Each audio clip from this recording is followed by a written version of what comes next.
As they very rightly say, home is where the heart is. So while our lives may appear to be very busy and kind of accomplished, home for everyone is an entirely different place. And obviously, everyone is obsessed with getting there, right? There are times when we may just get sick of the congested city, and the only company we would want is that of the bees, the beans, and the birds.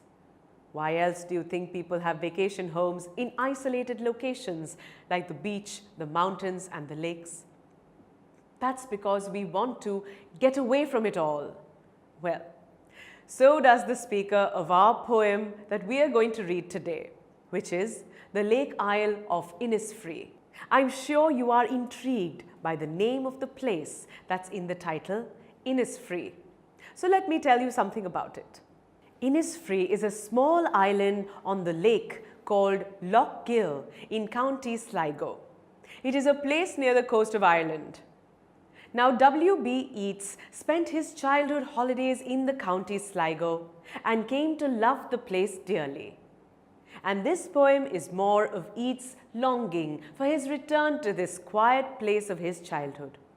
So, let's recite the poem once to understand what it is all about.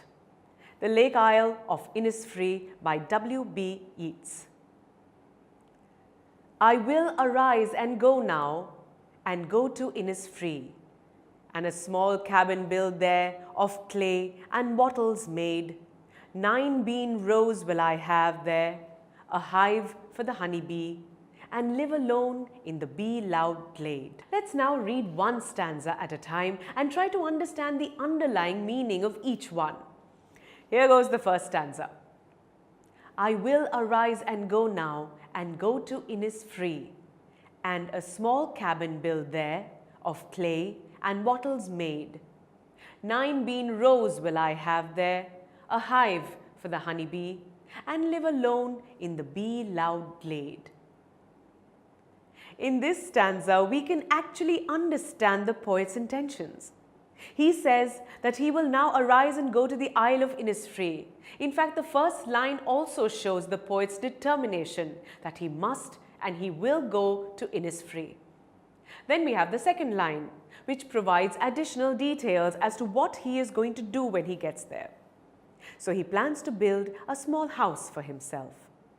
Here the use of the word small in this line gives us the impression that he wants to live alone in the house. And he plans to build this small cabin with clay and wattles.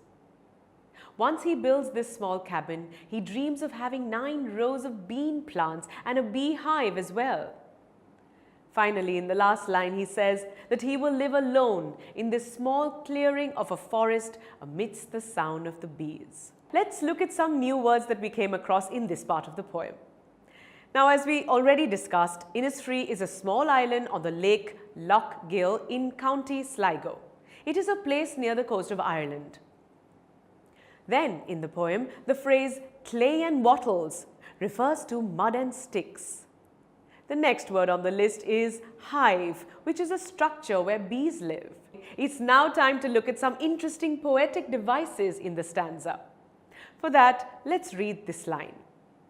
I will arise and go now, and go to Innisfree. So you see the word go is repeated twice. Well, why?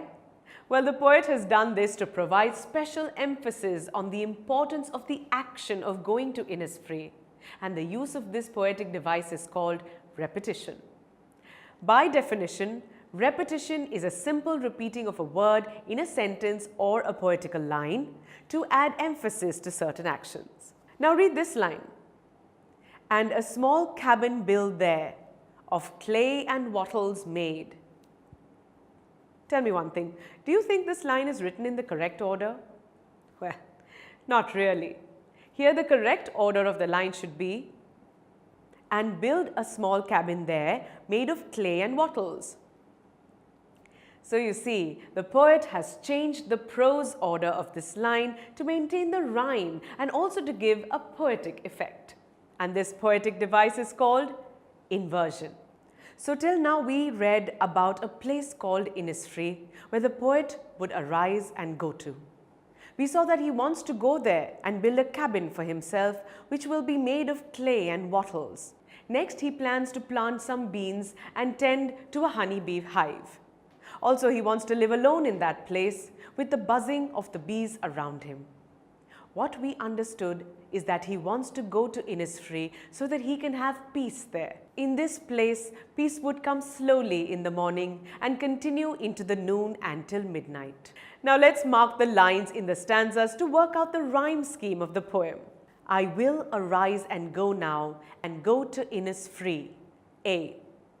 And a small cabin build there of clay and wattles made. B. 9 bean rows will I have there, a hive for the honey bee. A. And live alone in the bee-loud glade. B. Can you tell me what the rhyme scheme is? That's right. The rhyme scheme of this poem is A-B-A-B. Now, before I wind up the session, let me tell you something about the theme of the poem. TutorMate. For more amazing video lectures, download the free app on the Apple App Store or Google Play Store.